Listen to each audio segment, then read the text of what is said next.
haya tumeamua kukufuata Kristo, maana wewe ni yote katika yote.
Ni baba wa yatima, eti ni mujane, bado yeye ni mume wa wajane. Twende kwa nani? Maana kwako kuna maneno ya uzima. Twende kwa nani? Maana wewe ndiwe chakula cha uzima. Twende kwa nani? Maana kwako tukinywa maji tutaona kiu milele. Twende kwa nani? Maana kwako kuna maneno ya uzima. Twende kwa nani? Maana wewe ndiwe chakula cha uzima. Twende kwa nani? Maana kwako tukinywa maji tutaona kiu milele. Tuziimbe sifa zako Bwana, tuyaeleze matendo yako mema. Walimwengu wakujue wewe, mataifa yaimbe sifa zako Yesu.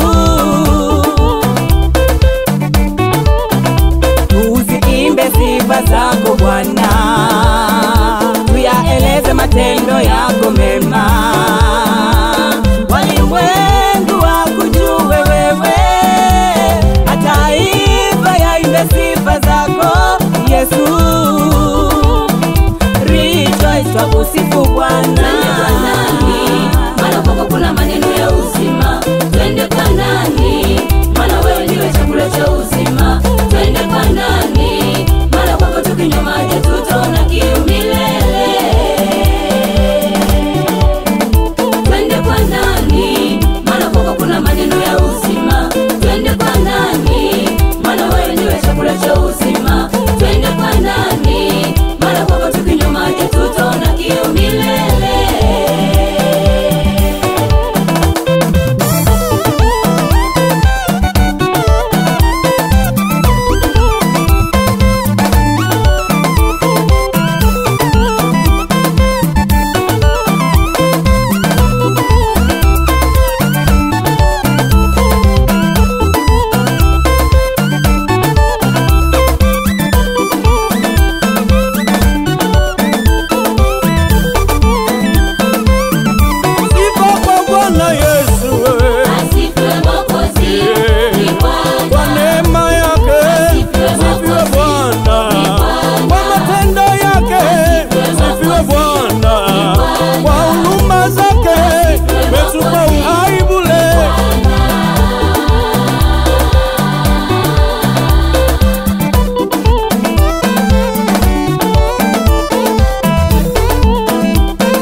neema zako. Umetupa na uhai na uzima, ni kwa nguvu zako. Umetupa na uweza, ni kwa wewe ni Bwana, Mungu mwenye nguvu. Hatutaona mwingine zaidi yako Mwokozi Baba.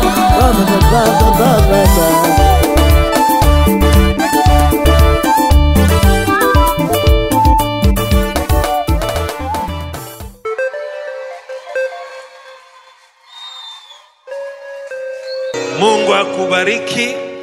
Sasa nikuombe usimame, niende kuomba nimlete kwako mwinjilisti wa kimataifa na mchungaji mtarajiwa aweze kukupa neno lenye nguvu na uweza na mamlaka za kukubadilisha kutoka pale ulipo ukaenda katika hatua nyingi. Yani naamini ulivyokuja huwezi kurudi kama ulivyo. Utarudi ukiwa tofauti kabisa. Baba Mungu mtakatifu, nina kila sababu ya kukushukuru. Niseme nini Bwana mbele za uso wako kwa siku ya pekee ambayo Bwana majeshi umetupa. Naomba neema yako Kristo Yesu. Naomba Mungu wa mbingu na nchi ukatuwezeshe Bwana kuelewa kile utakachosema na sisi. Kwa jina la Yesu Kristo Nazareti namleta kwako mtumishi wako. Naomba Mungu achilia neema kwa ajili yake. Ukampe Mungu upako wa Roho wako mtakatifu na mafuta yake, ili kwamba Mungu aweze kutuhudumia sawa sawa na mapenzi yako. Katika jina la Yesu, kwa machache hayo nimeomba. Naomba Mungu usimpungukie wala kumwacha, katika jina la Yesu. Amen. Karibu mtumishi wa Mungu. Bwana akubariki. Amen.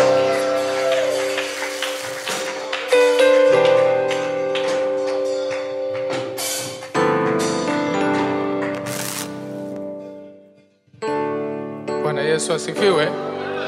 Bwana asifiwe. Bwana asifiwe.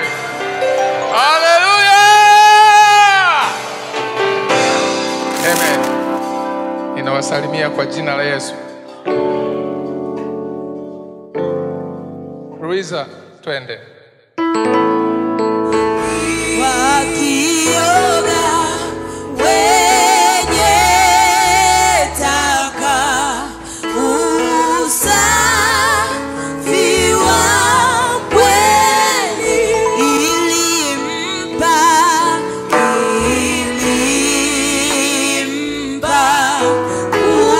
ushukuru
Baba, katika jina la Yesu, asante kwa ajili ya muda huu ambao umenipa nafasi kuweza kusimama katika mimbari hii.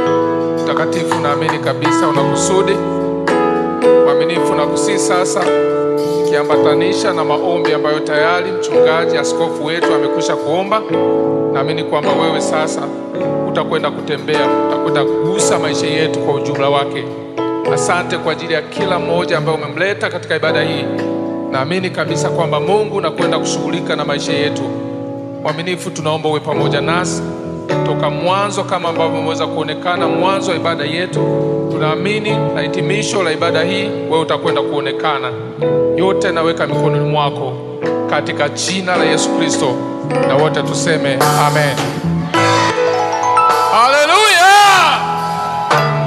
Bwana asifiwe. Haleluya! Basi naomba uketi, alafu nitajitambulisha majina yangu kwa wale ambao hawanifahamu vizuri. Kwa majina yangu ninaitwa Valentine Chawala. Ni General Secretary wa kanisa hili.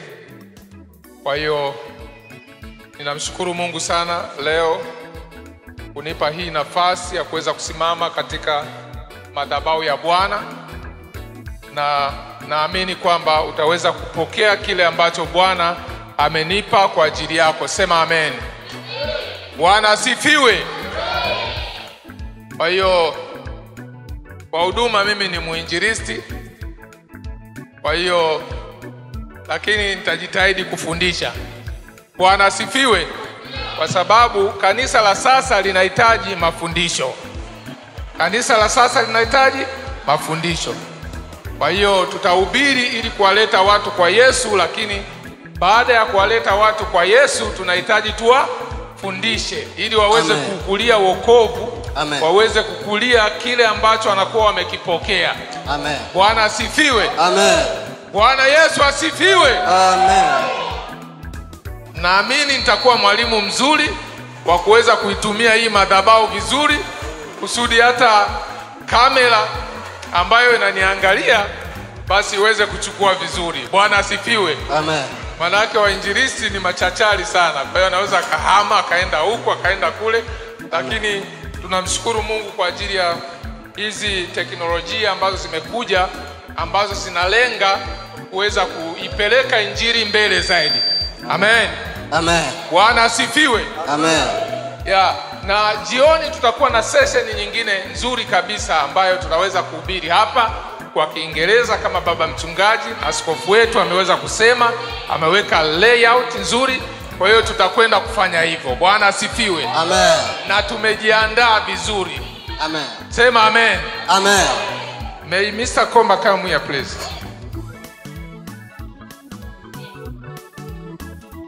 Praise the Lord. Hallelujah. Praise the Lord. Hallelujah. Today in the evening we are going to have a good session. Yes. Leo jioni tutaenda kuwa na kipindi kizuri. So I'm going to preach a good word of God. Nitaenda kulihubiri habari neno zuri la Mungu. And it's all about prodigal son. Itakuwa linahusu mwana mpotevu na mwana mtiifu. So there is a prodigal son. Kuna mwana mpotevu and also submissive son. Kuna mwana pia mtiifu. So there are a lot of things that I'm going to teach it. Kuna vitu vingi ninaenda kufundisha leo hii. So I'm inviting you after this service. Ninakukaribisha wewe baada ya ibada hii to come and join us in the evening. Uje na ungane na sisi katika ibada ya jioni. You are going to enjoy spiritually. Tutaenda kumfurahia Roho Mtakatifu. It will take you from one level to another. Itaenda kututoa hatua moja kutupeleka hatua nyingine. Every one of you please come with your friend. Kila mtu kati yenu aje na rafiki yake. I know you are going to get your portion on our preaching. Naamini utaenda kupata sehemu katika mahubiri haya. So Komba is going to be my translator from today. Komba anaenda kuwa mtafsiri wangu kwa siku hii ya leo. Clap the hand to Jesus Christ. Pigie makofi Yesu Kristo. You know, one thing that I want to tell you today. Kitu kimoja ninachotaka kuambia siku ya leo. That before we had this session before. Yes, tulikuwa na ibada hii siku za nyuma. Long time ago. Siku nyingi zilizopita. I had friends from South Africa. Nilikuwa na marafiki zangu kutoka South Africa. And they were coming here in the church. Na walikuja hapa kanisani. So we were trying to think what should we do if we have visitors from tukajaribu kuwaza nini tufanye ikiwa tuna marafiki kutoka South Africa. With my pastor. Pamoja na baba yangu wa kiroho. So we said okay, now we have to start this session because tukakubaliana na mchungaji kwamba tuanze programu hii ya kutafsiri kwa Kiingereza. It's where now our vision started. So maono yetu sasa hivi yameanza. It's where now the vision we have started. Kuanzia sasa maono yetu yataanza. Kuanzia pale maono yetu ndipo yalipoanza. Yes, kuanzia pale maono yetu ndipo yalipoanza. Praise the Lord. Sifu Bwana. So we started preaching in English Kwa hiyo tukaanza kuhubiri kwa Kiingereza because we had visitors from South Africa. kwa sababu tumekuwa na wageni kutoka South And Africa. sometimes we receive the visitors from London. Lakini kuna wakati wengine tunapata wageni kutoka London, And they were Uingereza. coming here and we had a very big crusade. Remember, Pastor? Wamekuja hapa wakiwa na matamasha makubwa sana.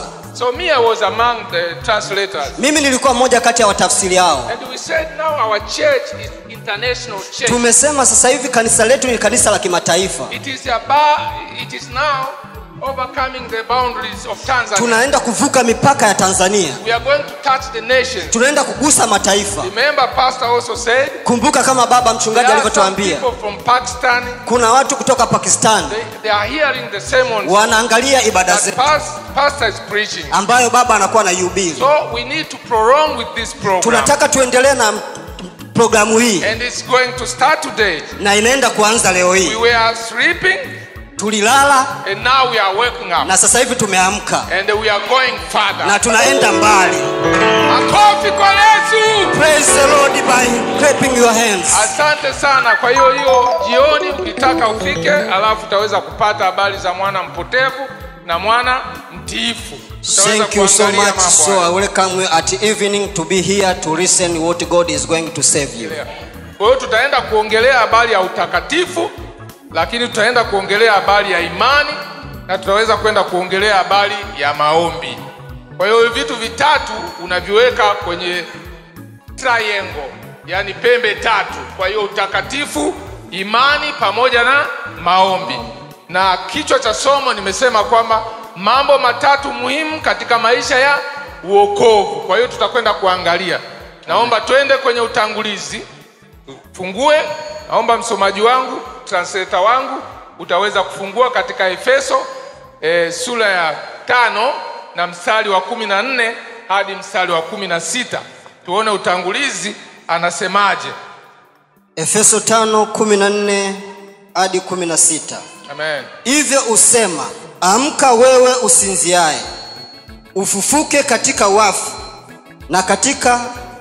na Kristo atakuangaza. Basi angalieni sana jinsi mnavyoenenda, si kama watu wasio na hekima, bali kama watu wenye hekima, mkiukomboa wakati, kwa maana zama hizi ni za uovu. Na 17. Kwa sababu hiyo msiwe wajinga, bali mfahamu ni nini yaliyo mapenzi ya Bwana. Amen. Bwana Yesu asifiwe. Amen. Kwa hiyo hapa tunamuona Paulo alikuwa anahubiri. Hii ni moja ya nyaraka ambazo Paulo alikuwa ameweza kuandika. Kwa hiyo kulikuwa na hii nyaraka ambayo inaenda kwa Waefeso.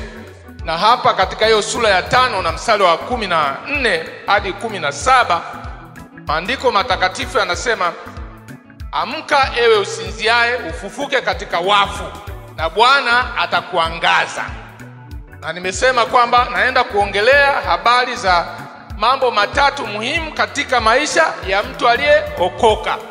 Kwa hiyo hapa inaamsha nia zetu kwa wale waliolala, inaamsha nia zetu kwa wale waliosinzia.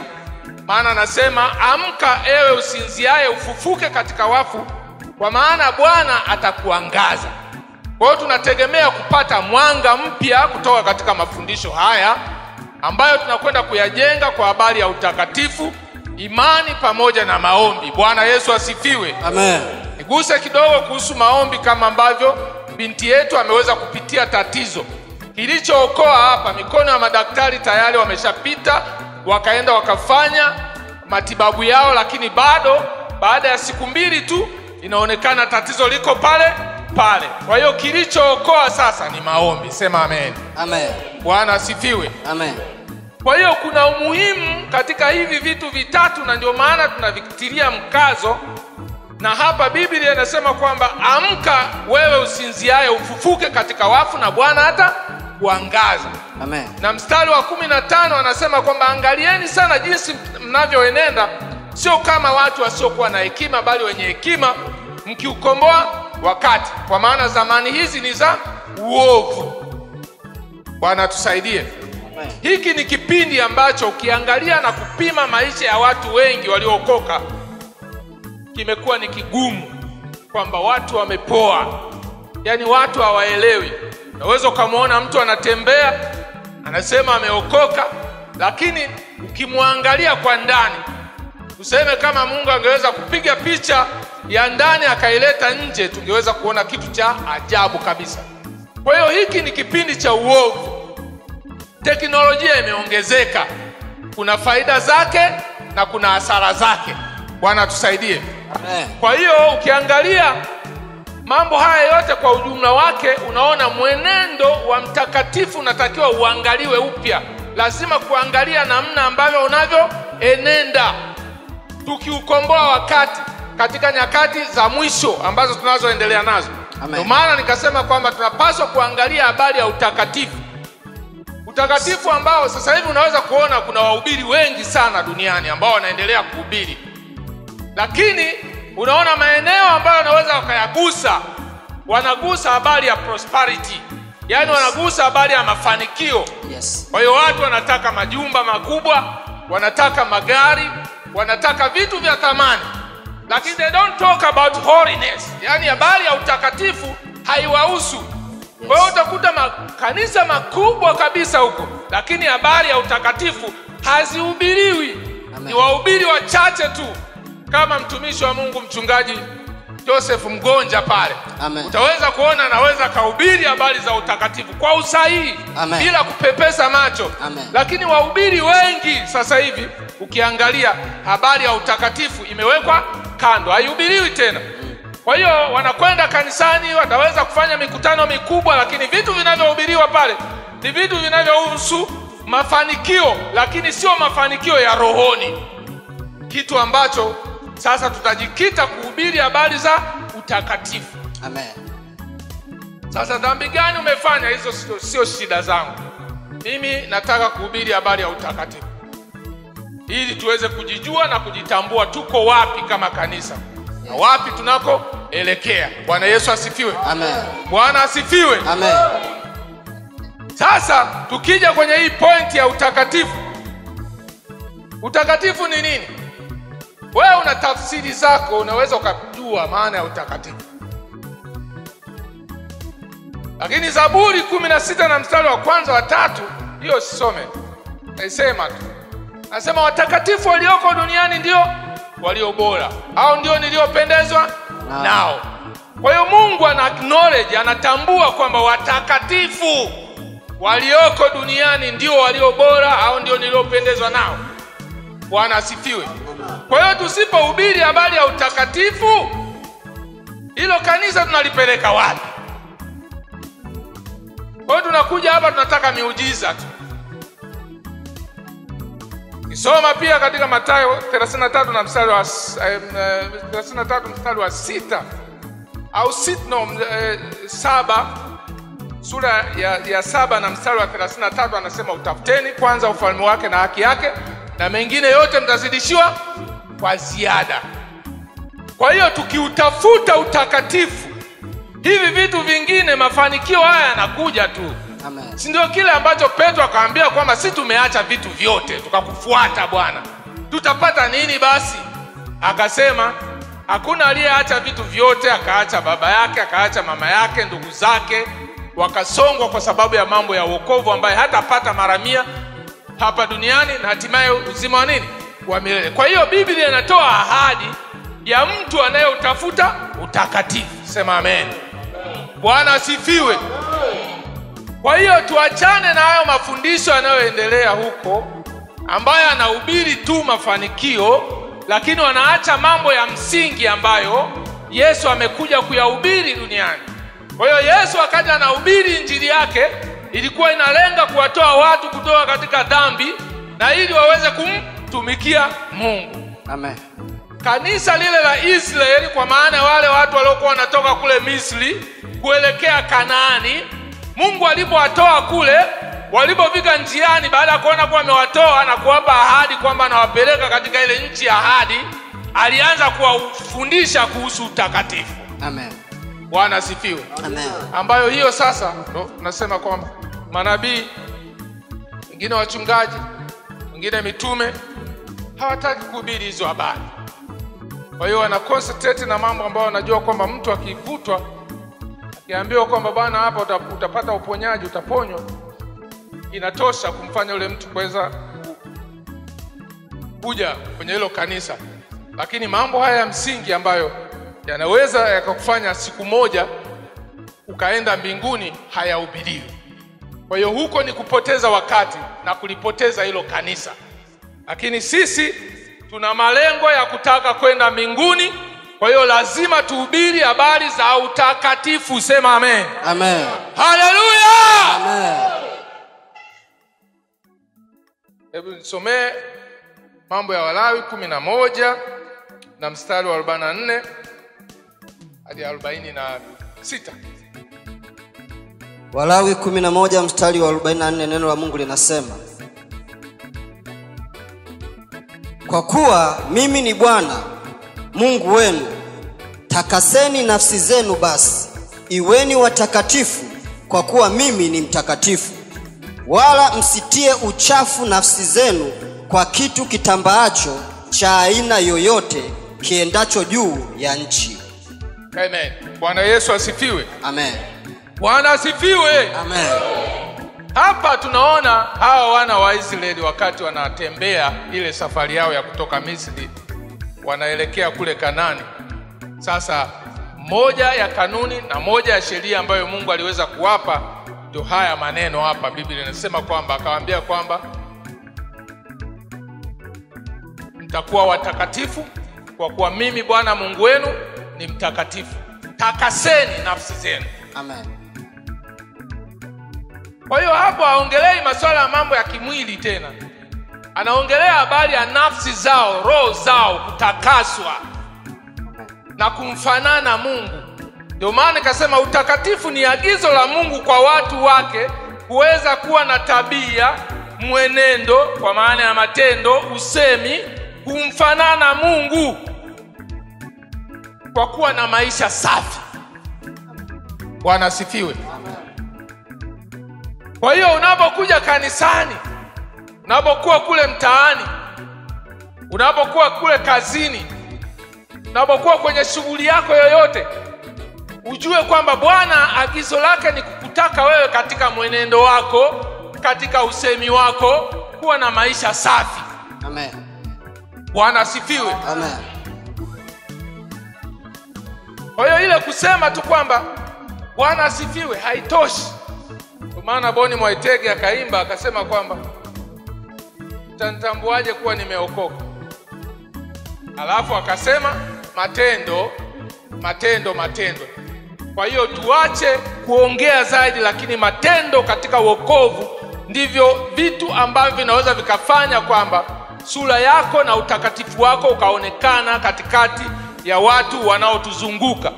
Kwa hiyo utakatifu ndio key point ya mtu anayekwenda mbinguni au mtu ambaye ameamua hii safari ya wokovu ya kwenda mbinguni.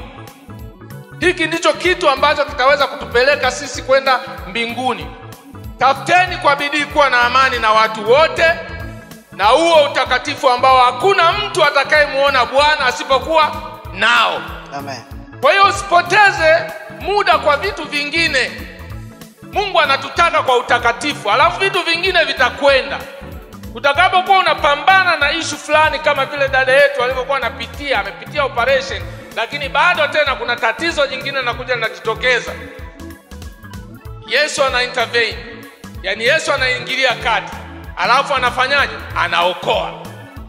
Kwa hiyo tunamhitaji Mungu.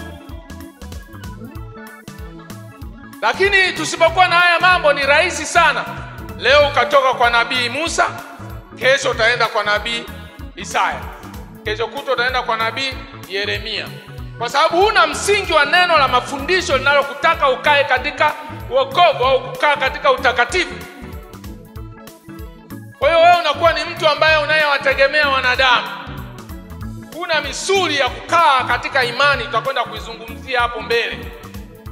Kwa hiyo wewe ni mtu yani kwenye habari ya utakatifu wewe imekaa pembeni. Haikuhusu. Wewe unataka miujiza. Sasa kwa kanuni ya Mungu ili tuweze kupokea miujiza kwanza inaanza utakatifu. Bwana asifiwe. Si umeamua kuokoka? Naongelea habari ya mtu aliyeokoka. Siongelea habari ya mtu ambaye yuko nje kule ana shida na matatizo, anaumwa alafu anaambiwa habari za Yesu. Yaani akishaambiwa habari za Yesu, huo ni uponyaji tayari. Kwa sababu itafika mahali ataamini hizo habari za Yesu, atatubu hizo dhambi zake, Bwana ananyosha mkono kwa ajili ya kuokoa. Lakini sasa wewe ambaye tayari umeipokea neema, tuna wajibu mkuu kwa kuangalia mambo ya utakatifu. Kwa hiyo utakatifu ni muhimu sana, na wahubiri tuhubiri habari za utakatifu bila kupepesa macho, kitu ambacho sasa hivi kimesahaulika. Ukienda kwenye YouTube utakuta mafundisho ambayo yani hakuna habari za utakatifu, zimewekwa kando, ni mambo mengine tu ya kufurahisha. Yani tunahubiri amani amani amani amani amani amani wakati hakuna amani. Na Biblia inasema hapana amani kwa wabaya. Kwa hiyo ni kipindi kigumu ambacho kinahitaji kanisa lifundishwe habari za utakatifu. Kwa sababu hilo ndilo lengo la Mungu, kutuokoa sisi. Kwamba sio tuishie tu hapa, tuwe na magari mazuri, tuwe na nyumba nzuri hapa. Hapana, Mungu anataka tuweze kwenda mbinguni. Na kitakachotufikisha mbinguni ni utakatifu.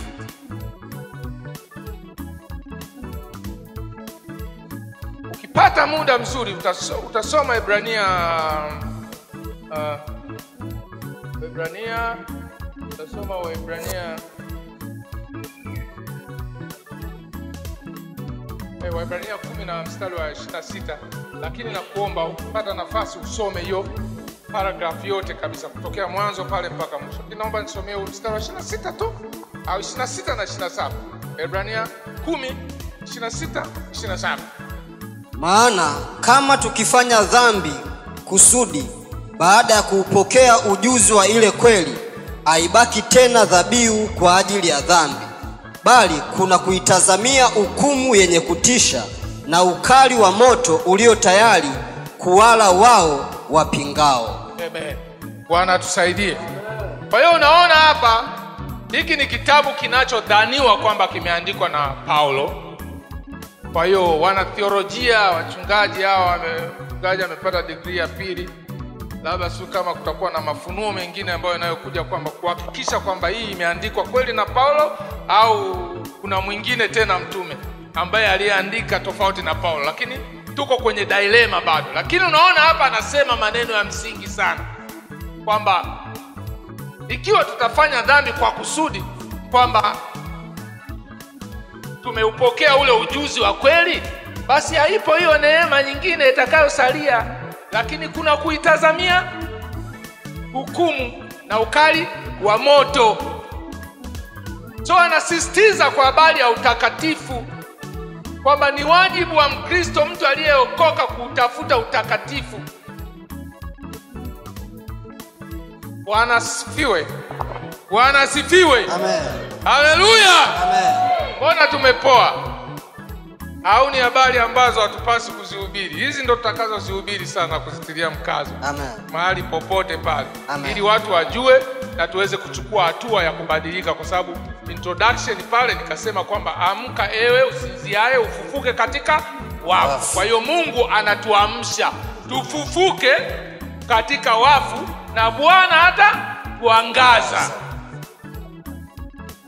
Neno lako Bwana ni taa na mwanga wa njia yangu. Imeandikwa katika kitabu gani Bwana Komba? Zaburi 119 na mstari wa ngapi? Mstari kuanzia wa 11 kama sikosei. 105. Yes.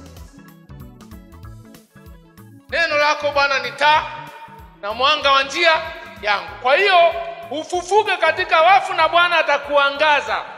Kwa hiyo Yesu ni nuru, Yesu ni mwanga, Yesu ndiye njia na kweli na uzima.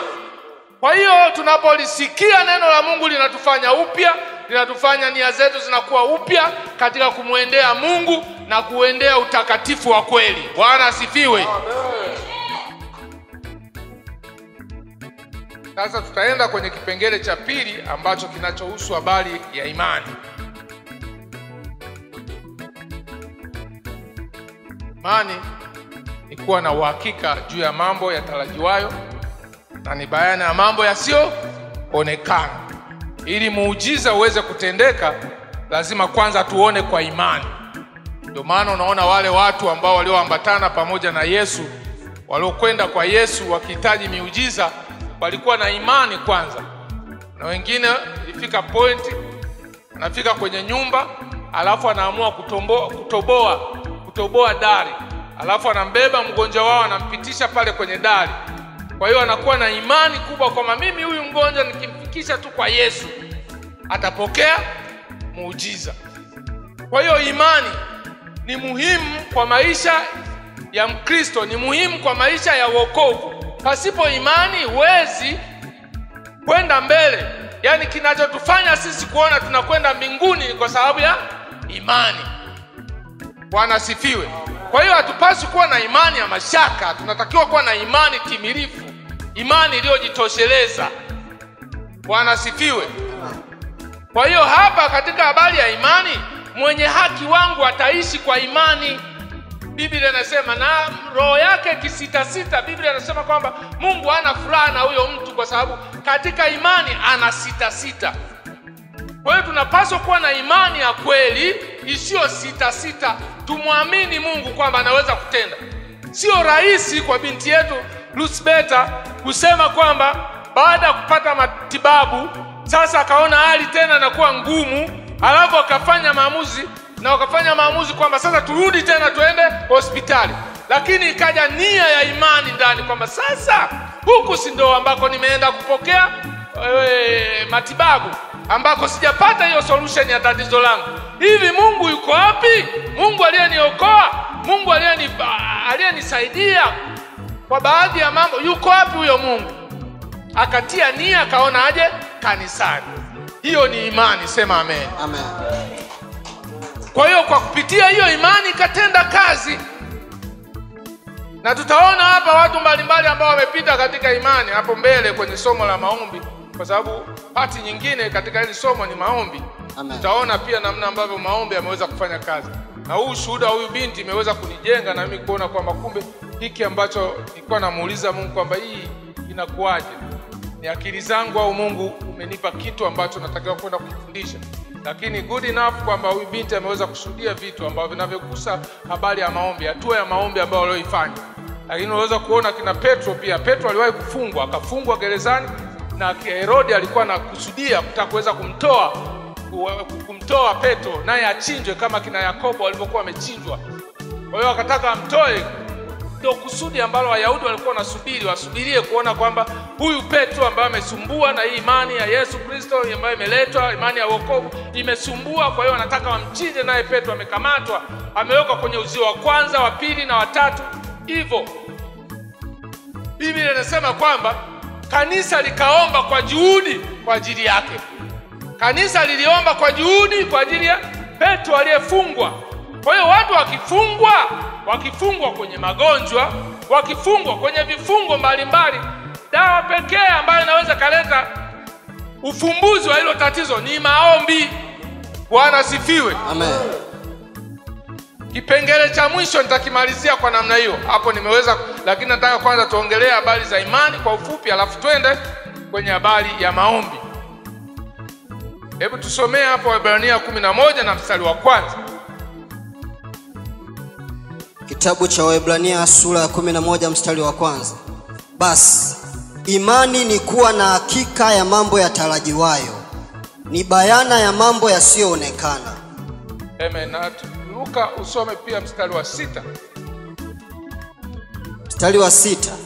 Lakini pasipo imani haiwezekani kumpendeza, kwa maana mtu amwendeaye Mungu lazima aamini kwamba yeye yuko na kwamba huwapa thawabu wale wamtafutao. Amen. Bwana asifiwe. Bwana asifiwe. Amen. Sasa hapa huu mstari wa 6 anasema pasipo imani haiwezekani kumpendeza nani? Mungu. Na kila mwendeaye Mungu lazima aamini kwamba Mungu yupo na huwapa thawabu wao wamtafutao. Kwa hiyo pasipo imani haiwezekani kumpendeza Mungu. Ndio maana nikasema kuna utakatifu, alafu kuna suala la imani katika mwenendo mzima wa maisha ya mtu aliyeokoka. Kwa hiyo imani hii ndiyo ambayo inatufanya tuweze kumpendeza Mungu. Kulikuwa na swali moja ambalo Petro aliweza kumuuliza Yesu. Akasema, sasa kama ndio hivyo, ni nani basi awezaye kuokoka? Na Yesu akamwambia kwamba kwa wanadamu hiyo haiwezekani, lakini kwa Mungu yote yawezekana kwake yeye aaminie. Bwana asifiwe. Kwa hiyo katika jambo gumu ambalo unaweza kukutana nalo kwenye safari ya wokovu, katika mambo ambayo wewe unaona kwa akili zako imefika pointi huwezi tena, basi ujue hapa imani inaweza kuamua. Kichukua tendo la imani na kuamini kwamba Mungu utanivusha hapa. Ndio ile tunayosema kwamba tujapopita katika maji mengi, tujapopita katika moto hautatuunguza, maji hayatatugharikisha. Ni kwa sababu ya imani. Ndio maana wale manabii walivuka kwenye mambo magumu kwa sababu ya imani. Kisoma hiyo sura ya 11 wa Ibrania, utaona pale chini kule, unaona anatamka habari za Daniel, namna ambavyo Mungu aliweza kuyafunga makano ya simba wakati ametupwa kwenye shimo la simba. Walio na njaa, walio tayari wanasubiri chakula. Kwa hiyo mtumishi wa Mungu akatumbukizwa humo. Lakini Mungu akafanya muujiza. Wale simba walikuwa marafiki wa mtu wa Mungu Daniel. Bwana asifiwe. Kwa hiyo inahitajika imani. Inahitajika imani kwa mtu wa Mungu. Sasa hivi upepo uko mwingi, ziko imani nyingi zinazozagaa huko.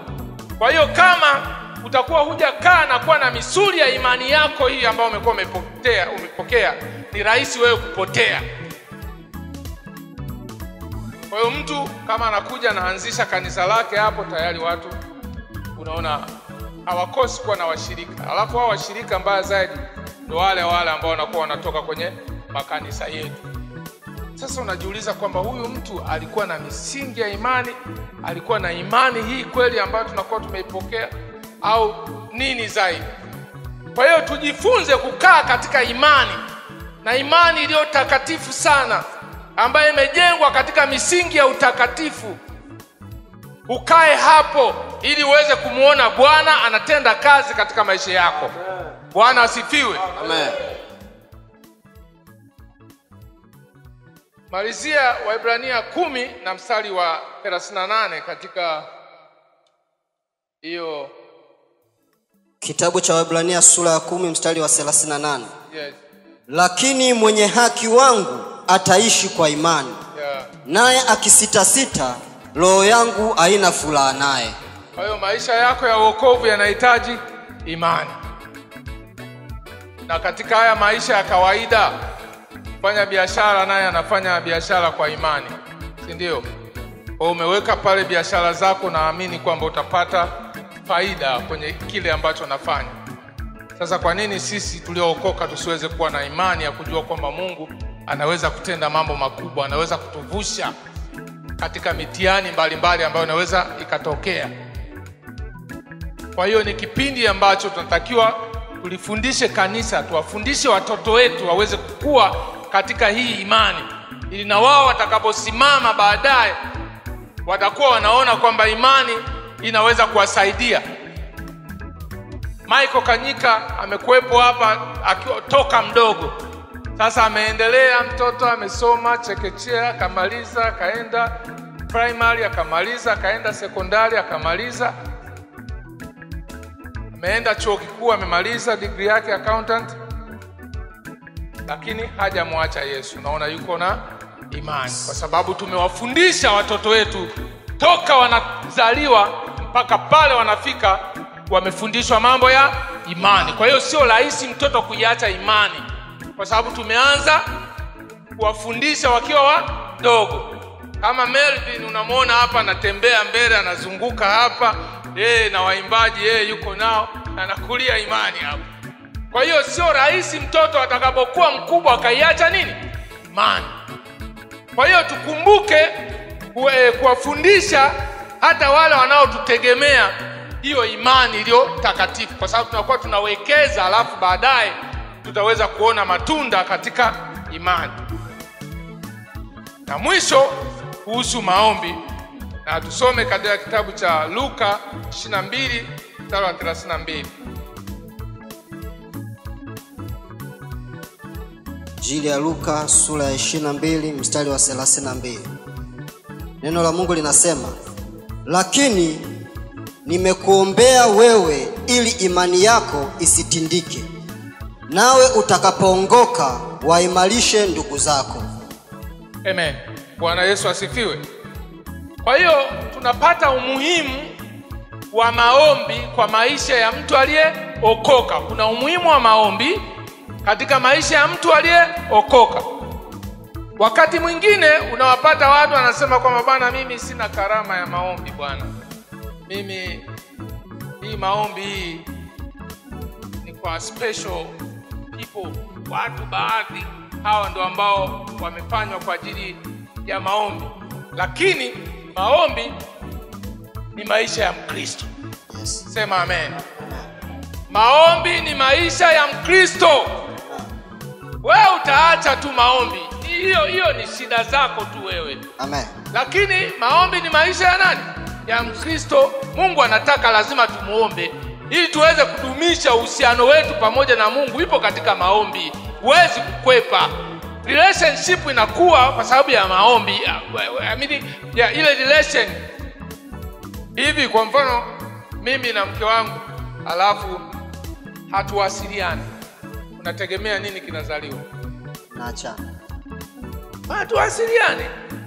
Manake kama simpendi, manake atafika mahali na yeye hawezi kunitii tena, maana sana wajibu wa kunitii. Lakini mimi lazima niwasiliane na mke wangu, si uko mbali. Ndio. Mchungaji Saidi hata asubuhi nawasiliana naye. Nawasiliana naye nyumbani, lakini nimefika hapa pia tena ambao niombee. Nimepewa nafasi ya kuhubiri leo, sasa niombee. Mawasiliano, si ndio jamani? Kwa hiyo maombi ni mawasiliano ya wewe pamoja na Mungu. Kwa hiyo kama hii daraja alipo hakuna mawasiliano ya wewe na Mungu, sasa huo ushirika wako na Mungu uko wapi? Sawa, utatoa zaka vizuri, unafanya vizuri kutoa zaka, unakuja kanisani unafanya vizuri, lakini kipengele cha maombi ni mawasiliano yako wewe, roho yako pamoja na Mungu. Ni muhimu mno, kwa sababu huko ndiko ambako Mungu atasema na wewe, atakwambia mambo mbalimbali, atakwambia udhaifu wako, atakwambia hata mambo yanayokuja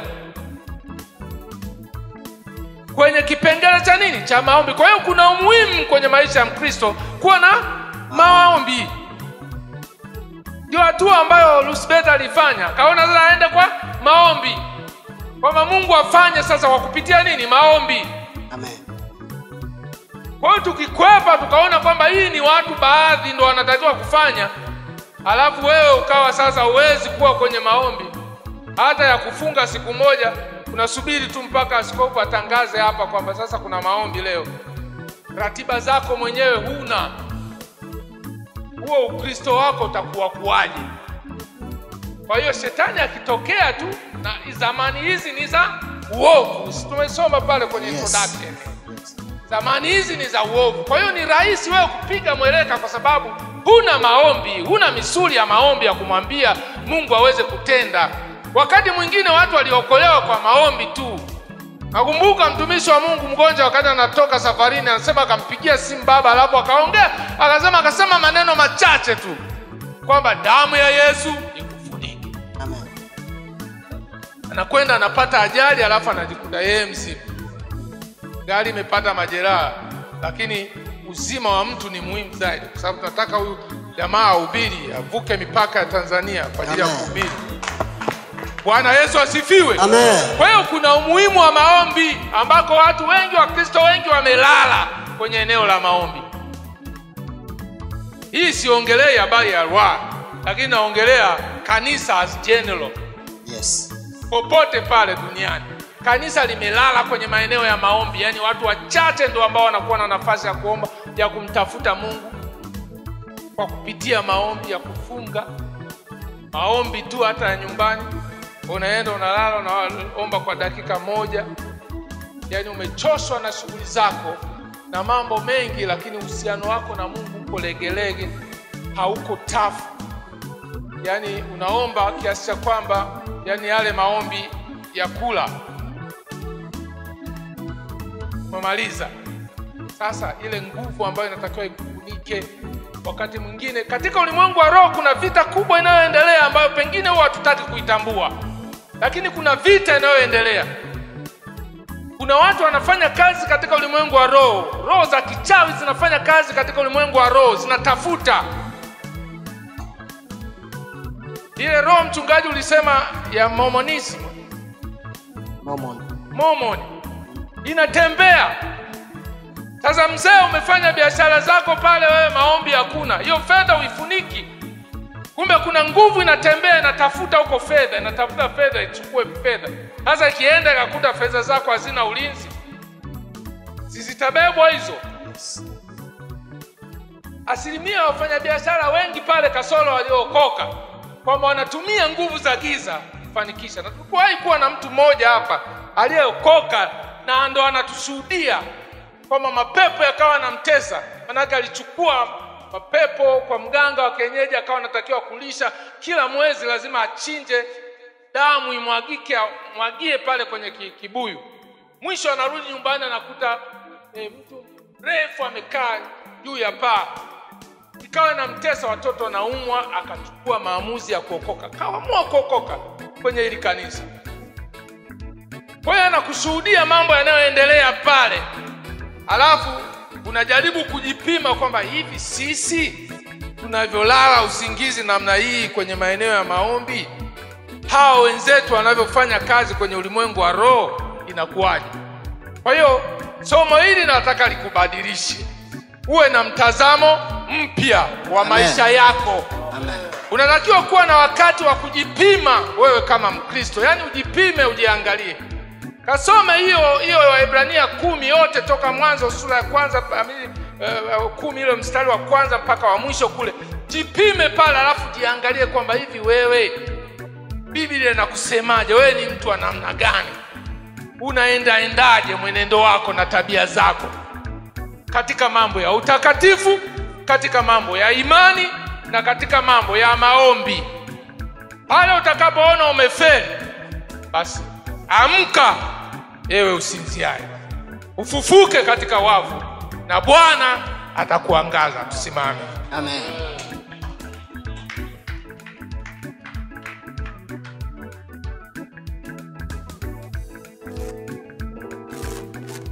Lilian, hebu tuimbie ule wimbo wa mwanzo kabisa wa kuabudu ambao ulikuwa umeimbisha hapa wakati tunahitimisha somo letu.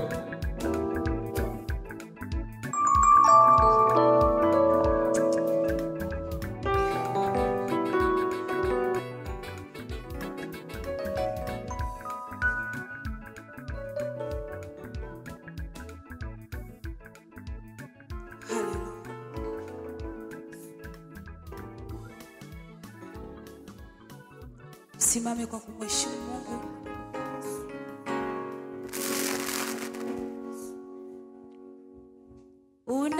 Unastahili Yesu kuinuliwa. Unastahili Yesu kuabudiwa. Unastahili kusujudiwa.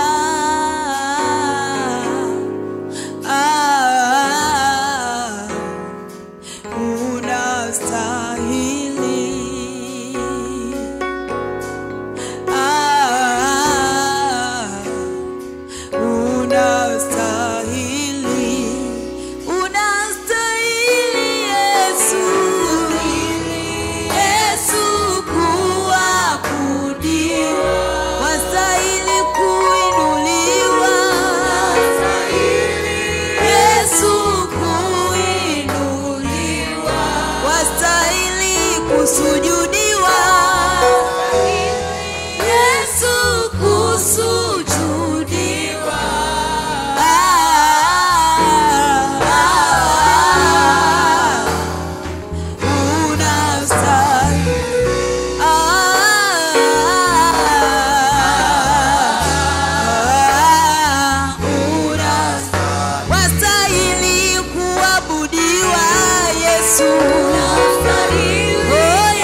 mmoja apaze sauti yake na kumwambia Bwana, naomba nisaidie katika hatua hizi tatu kwa maana ya utakatifu, imani na maombi. Tuinue sauti zetu kwa Bwana Yesu. Asante Mungu wa mbingu na nchi. Asante kwa ajili ya kila mmoja wetu ambaye Bwana uweza kumpa nafasi ya kusikia mahubiri haya yanayolenga kututoa katika hali moja kwenda hali nyingine, ndio kwenye hatua moja kwenda hatua nyingine. Mungu, asante kwa kila mmoja wetu ambaye lete mabadiliko katika maisha yetu. Lete mabadiliko katika mienendo yetu. Lete mabadiliko katika utakatifu wetu. Lete mabadiliko katika maombi yetu. Lete mabadiliko katika imani yetu. Baba, tazama, kutembea katika njia ya kukupendeza wewe. Yesu aliomba Nipe kutembea katika njia ya kukutukuza wewe Bwana. Nipe kutembea katika njia ya kukubariki wewe Yesu. Baba, tusaidie. Mungu wa mbingu na nchi, nyosha mkono wako, tia nguvu pale palipolegea. Uinue Bwana takatifu, kama ulivyosema tufufuke katika wafu. Saidia Mungu wa mbingu na nchi, na utamani utakatifu. Asante Yesu, natamani imani timilifu. Nakutamani Yesu. Nahitaji maombi ya kwenda kukugusa wewe. Ni mwema, sina Mungu mwingine zaidi yako. Nakutamani Yesu, kanisaidie Bwana. Nakutamani Yesu, kanisaidie Yesu. Baba, katika jina la Yesu. Onekana Bwana ukiongoza kwa sababu naweza. Njia ya haki. Naweza kutenda mambo makubwa. Kwa jina la Yesu Kristo. Watu wako wanapokuja kwenye nyumba yako, Baba, wakati mwingine anakuja na shida zao. Yesu, natamani na matatizo yao na mateso yao. Natamani kulindwa na wewe. Kwa mkono wako ukaguse watu wako. Natamani kutetewa na wewe. Natamani kupiganiwa na wewe. Natamani kuongozwa na wewe Yesu. Angalia haja zao, shida zao, bila wewe ni kitu Yesu. Ukayaguse kwa sababu wewe ni Mungu chochote Yesu. Mungu unayeponya. Nakutamani asante kwa sababu nasikia. Nakutamani Yesu. Asante kwa sababu nakutamani mfalme mwema Bwana. Katika jina la Yesu. Kwa jina la Yesu Kristo. Katika jina la Yesu. Asante Yesu, wewe ni basi katika hali hiyo hiyo naomba kama kuna mtu naona una jambo ambalo unahitaji uweze kulileta katika madhabahu, chukua hatua ya imani. Lile jambo zito sana ambalo wewe unaona kwamba hili siwezi peke yangu. Umefika mahali unaona kwamba hii inahitaji msaada wa Mungu, maana kwa wanadamu haiwezekani. Unaweza kuja kwenye madhabahu ya Bwana ili Bwana aweze kukugusa sasa. Bwana aweze kutenda jambo jipya katika maisha yako.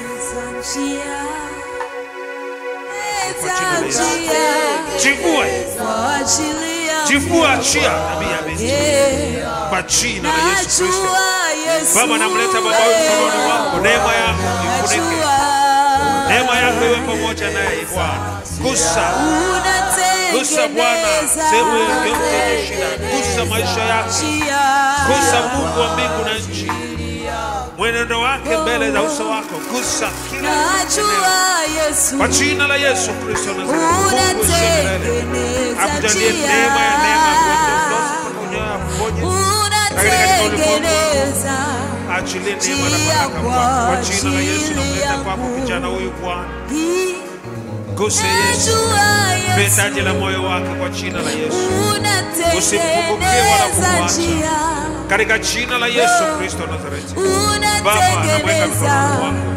Guse kwanza utoe sana na maisha yake ya kila siku, sana na maisha yake ya kiroho, sana na maisha yake ya kimwili kwa jina la Yesu. Baba, katika jina la Yesu namleta mikononi mwako mama huyu Yesu wa Nazareti. Kutana na hitaji la moyo wake, kutana na uhitaji wake katika roho na katika mwili, katika jina la Yesu Kristo. Neema ya Kristo Yesu ikufunike na kukuiba katika jina la Yesu. Baba, katika jina la Yesu leta mikononi mwako mama huyu Jehova Nisi, Jehova Ire. Kutana na hitaji la moyo wake, guse Bwana kuanzia utosi mpaka Gusa Bwana maisha yake ya kiroho. Gusa Mungu wa mbingu na nchi kila maeneo. Kwa jina la Yesu Kristo. Damu ya msalaba imguse mama huyu. Kwa jina la Yesu Kristo. Bwana libarikiwe. Na tunamshukuru Mungu kwa ajili ya neno zuri la kutukumbusha maeneo nyeti sana kwetu sisi kama Wakristo. Jina la Bwana libarikiwe sana. Tafute ufalme wa Mungu. Haya yote ambayo mitume na manabii